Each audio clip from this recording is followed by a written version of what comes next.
Inspired by his grandmother Kim Ok-hee's huge donation to society and constant will to always help the little guy, Yo Sang-suk fought a massive insurance company due to a fine print in the contract that wouldn't cover Ok-hee's cancer treatment. Afterward, she founded the Ok-hee Foundation to help students and eventually made it to Congress with her grandmother's encouragement before she died. Nowadays, Sang-suk is running for the 4th time. She has a team full of experts that take care of every single detail, keeping an eye on what sector of the townspeople they need to win over next. Her main assistant and planner behind all is Park Hee-chul, who remembers even the smallest details, like stepping on her feet to make the shoes look more worn. Everything about Sang-suk's image has been carefully chosen, and she changes her outfit and commentary accordingly to please every person she visits throughout the day, from the civilians on the streets to religious leaders. When reporters ask her tricky questions, she chooses to stay silent. Today she'll appear on TV to debate against her campaign opponents Nam Yong-sung and Shin Ji-soon. When Yong-sung makes her awkward questions about shady financial dealings with the Ok-hee Foundation and her son's dual citizenship issue, Sang-suk quickly turns it around by mentioning rumors about him making money on stocks and clarifying she just lives in a small apartment, built on the trust and values left by her grandmother. As soon as she mentions her, she pretends to become emotional and be hurt by Yong-sung's accusations. After the interview is over and they're gone, the show's reporter Kim Jun-young asks the director Cha Yoon-kyung how come nobody digs deeper into Sang-suk's financial dealings, and Yoon-kyung tells him to drop the subject because there's nothing he can do after 6 years. Meanwhile, Sang-suk goes to a restaurant to have dinner with Yong-sung and important politician Kim Sang-pyo. Yong-sung is whining because Sang-suk embarrassed him on camera and he couldn't do anything because they have an agreement, so to calm the waters a bit, Sang-suk gives them information on what company stocks they should invest in next. Unaware to them, someone is recording this whole conversation through a hole on the painting in the room. Outside the restaurant, all the assistants are having takeout. That's when Hee-chul sees the waiter sell a mysterious package to reporter Hwang, who runs away as soon as Hee-chul asks what is going on. Hwang escapes in his car before Hee-chul can take a picture of his plate, but at least he gets to see and memorize the number, and the waiter refuses to answer any questions. When the bosses hear about this, Sang-pyo promises to take care of it. The next day, while Sang-suk continues his campaign on the streets, Hwang finds his car hit by an employee of Sang-pyo's, who offers him a new expensive car in exchange of his old one and the footage he took at the restaurant. This is enough to buy his silence, so Sang-suk is safe for now. In the evening, she returns to her humble apartment and talks to all the neighbors about their problems, but only because Hee-chul whispers reminders into her ear. She's welcomed home by her husband Bong Man-sik, who is wearing his badminton uniform and loudly comments on wanting to play. As soon as they enter the apartment though, all the masks are off. Man-sik is sick of pretending to be a player just because his wife needs the badminton club votes. Their chat is interrupted by a call from Man-sik's mother, which Sang-suk takes with her best manners before the couple leaves the apartment. They do this in a very unusual way. They dress all in black and hide their faces, then climb to the roof to leave through a back door where Hee-chul is waiting for them with the car. It turns out this humble apartment is also part of the campaign charade, and their real home is a very fancy house that includes a foreign maid that doesn't speak Korean. During dinner, Man-sik has a special list of requests for his wife because he enjoys living off her money and power, not having to work for anything at all. Later in the middle of the night, Sang-suk gets an emergency call that makes her travel to the countryside while a storm is on the way. The person that has called her is Ok-hee, who is actually alive and hiding so Sang-suk can keep on using her name as part of her sympathetic story. Ok-hee is sick of hiding, but Sang-suk reminds her that coming out clean would get them all arrested, so they must stick to the lie. She also thinks her granddaughter has lost the kindness she had when she was younger, but Sang-suk promises she hasn't before noticing a photograph of her grandmother with 2 friends. Sang-suk freaks out, thinking Ok-hee has been in contact with old friends, and Ok-hee gets angry because all her granddaughter cares about is to keep up her cover instead of Ok-hee's happiness. It's already raining by the time Sang-suk leaves, and while waiting for Hee-chul to come with a car, she sees a prayers pile and decides to ask the gods to help her win the election. Back in the house, Ok-hee prays as well, asking the gods for Sang-suk to stop lying. At that moment, lightning hits the prayers pile. The next morning, when Sang-suk comes down for breakfast, Man-sik tells her his mother called and she insults her without meaning to over and over, not understanding what's wrong with her mouth. A few hours later, the couple goes to a live stream interview with a host Hee-chul has already spoken to so he wouldn't touch certain topics like the presidential election and R-rated jokes. However, as soon as the questions begin, Sang-suk continues not to control what she says and brings up those subjects herself, even admitting she and her husband haven't been intimate for years and that she doesn't read the comments her followers send her, the same followers that are now wondering if she's drunk. Man-sik keeps on laughing, trying to make it look like she's joking, but the interview is a complete disaster. Sang-suk realizes she can't lie no matter the topic. After her husband leaves because she calls him an unemployed leech, she and Hee-chul go to a bookstore to do the presentation of her autobiography. But things keep getting worse there. She admits she didn't even read the book because a ghostwriter wrote it, that they paid off the reviews, and that a new bookstore in town is bad news for politicians because it helps people to be less dumb. Hee-chul follows Man-sik's idea and keeps on laughing to make it look like jokes, but Sang-suk gets too nervous and ends the presentation by freaking out and taking off her wig. Her weird behavior goes viral on the internet, and Jun-young decides this is the perfect moment to dig deeper into her story. In the evening, he goes to her apartment building to see if it's true that she lives there and is shocked to find her mailbox full of utility bills. Before he manages to put them back though, he can hear her and Hee-chul arriving, so he hides before they can find him. Hee-chul checks the mailbox before taking Sang-suk to her apartment, and as soon as they get into the elevator, Jun-young puts the bills back and runs away. When Hee-chul comes back down, he notices the mailbox is full now and immediately gets suspicious, so he runs out of the building and sees someone escaping on a car. This time he's ready to take pictures with a camera pen, but they're all blurry, so he checks the security camera on his car instead and sees Jun-young investigating the area. Moments later, Sang-suk and her husband go to their fancy house, where Man-sik's mother is waiting for them unannounced. Unable to lie, Sang-suk insults her and treats her cruelly, causing her to leave in tears.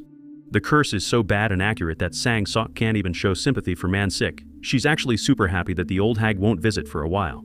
The following day, Sang-suk goes to see a doctor, an acupuncturist and even a shaman, but none of them is able to help them. So Hee-chul decides to hire a campaign expert that has even helped presidents in the past, Lee Woon-hak. Woon-hak begins by calling some inside contacts of his and gets Sang-suk to appear with various important institutions as support, like soccer clubs and military. Then, they upload to the internet an embarrassing picture of Yong-sung to hurt his image. They also manipulate the most searched results online and clean all of their opponents' flyers to replace them with her own.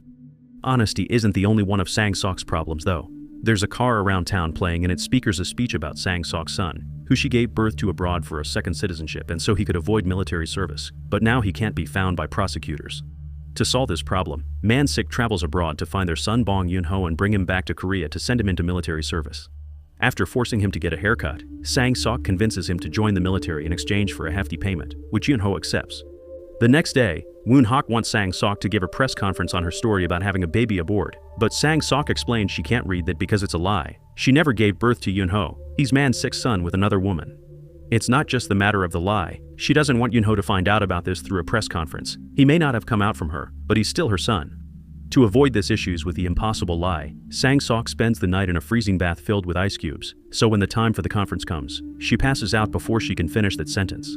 Sang-suk is sent to the hospital, where the TV is showing the latest news. The fact Yoon-ho isn't her biological son has somehow reached reporters' ears. When she's finally discharged, they're waiting for her outside, but she only tells them she won't be using her family as part of the campaign anymore. Some viewers decide to respect her for having raised a kid that isn't hers. Unaware that Jun-young is following her, she goes directly to the fancy house to check on his son's emotional state at hearing the news, but it turns out he's known since he was 8. Man-sik told him while he was drunk, and Sang-suk throws him in the swimming pool as punishment. Meanwhile, Jun-young secretly meets with Sang-suk's maid, who does speak Korean after all, to see if he can get some secrets from the inside.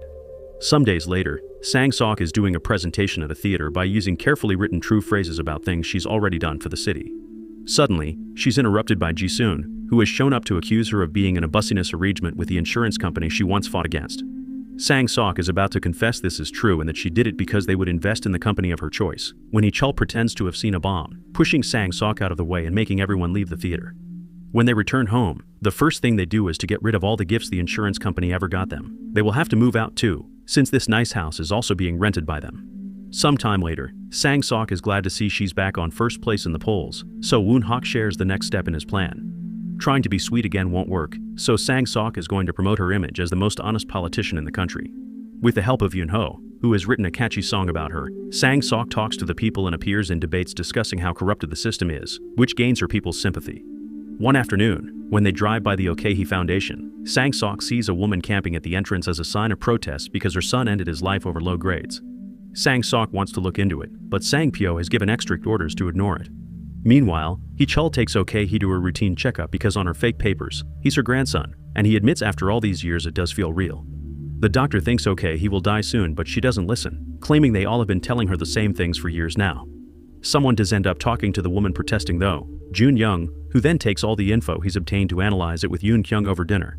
They discover the Okehi Foundation is corrupted to the core and people can just pay more money to be admitted over others instead of passing the exam, and to the not VIP students they would just give Fs. Jun-young exposes all this online during a mukbang stream, causing an instant scandal. While Sang-pyo begins getting rid of all the documents that may serve as proof of his involvement in the Okehi Foundation, Okehi herself takes a risk and goes Sang-suk to her office by keeping her face hidden. She's angry over what Sang-sok has done with her name, and in return, Sang-sok is angry that her grandmother is risking being caught. The two of them return to the prayers pile near Oh-Khe's house, unaware that Woon-hak is following them and now knows Oh-Khe is alive. Together the two women pray for Sang-sok to be able to lie again, but there are no signs they've been heard. Afterwards, Sang-sok goes to see Jun-young, who doesn't accept to stop digging and won't believe either that her intentions were good when she started. The next day, Woon-hak quits his position with her and goes to work with Yong-sung, who tells her he now knows her grandmother is alive and staying in one of the hospitals in the city. Sang-sok rushes to the clinic and Hee-chul explains he passed out last night, and he didn't tell her not to worry her. He doesn't think the secret is in danger, because if Yong-sung had any real proof, he would have already gone to the news. Then, Sang-sok gives her grandmother a quick visit, crying when Oh-Khe shows her support for her campaign. Sometime later, Sang-sok gives a speech on the street, but she barely has any audience. She admits having become rotten while at the same time, Oh-Khe is dying in hospital, making the prayers pile glow. After the speech, Sang-sok meets with Sang-pyo, who informs her he'll be backing Yong-sung instead now because if Sang-sok keeps opening her mouth, she'll bring them all down, so she should quit. While trying to convince him that's not the case, Sang-sok finds herself lying, but when she goes to tell her husband the great news, she's told about Oh-Khe's death. Man-sik and Sang-sok go to Oh-Khe's funeral, but they don't stay for long because they're still pretending she was Hee-chul's grandmother. But at least Sang-sok is relieved to see Oh-Khe's friends are coming over to say her goodbyes. Later, however, she and Hee-chul find themselves stopping Sang-pyo, Yong-sung and their bodyguards from getting closer to the body before cremating it because they want to identify it themselves, calling it evidence. Because they don't know her curse is broken yet, Sang-sok reminds them she can't lie and gives them her word that she'll step down from the election, impressing them when she says she respects them both. But Sang-sok still has a plan. The next day, Hee-chul goes to see Hwang to buy the original recording of the meeting at a very high price. On his way out, he takes the keys of the car he got as a bribe and tries to use it to leave, but Sang-pyo's employee shows up to steal the pendrive from him. Hee-chul takes Hwang's older car to escape and picks up Sang-sok to hide her and the pendrive in the secret room at the Oh-Khe Foundation, since they don't know Hee-chul knows it exists. After reviewing the student admission paperwork and seeing how vile it is, Sang-sok leaves the hideout to apologize to the grieving mother that is still protesting at the building entrance. At that moment she's found by Sang-pyo and Yong-sung, who are after the pendrive. Sang-sok leaves in the car Hee-chul left her and the men begin chasing her through the city, which is easy because Sang-sok hasn't driven in years. Eventually they corner her in a street that has been closed because of an accident, but luckily, Hee-chul and Man-sik arrive to help. While they fight the bodyguards, Sang-sok struggles against her former politician friends until she finally manages to get out and run back to the main street to get a taxi. After checking the pendrive is safe where she hid it in her hair, she takes a moment to remember everything she's learned so far and comes to terms with what she has to do. She tells the taxi driver to take her to the TV station, where she hands the pendrive to Jun-young so he can have the big scoop. The next day, she offers a press conference only 2 people are attending, but when she's about to come clean and confess everything, the hall is suddenly flooded with reporters that want to know what kind of game she's been playing. It turns out Hwang got the pendrives mixed and instead of giving Hee-chul the one with the dinner Sang-sok had with her opponent, he gave him the most expensive one in his collection, a compilation of videos that incriminate various congressmen and criminal activities that go from harassment and gambling to urinating in public. After visiting her grandmother properly though, Sang-sok still does the right thing and gives herself up for investigation even if she wasn't in those videos. 2 years later, Sang-sok is released from jail and is making money from the book she's written about her experience. Her husband and son live with her in a small apartment and still expect her to pay for everything. But Sang-sok has learned her lesson and continues to be brutally honest, so after telling the 2 men to get jobs, she goes to the TV station to have her first debate as a comeback into a political career. She scolds Hee-chul for telling her not to touch certain subjects and the host for not being neutral, then gets ready to drop some truth bombs. Make sure to subscribe.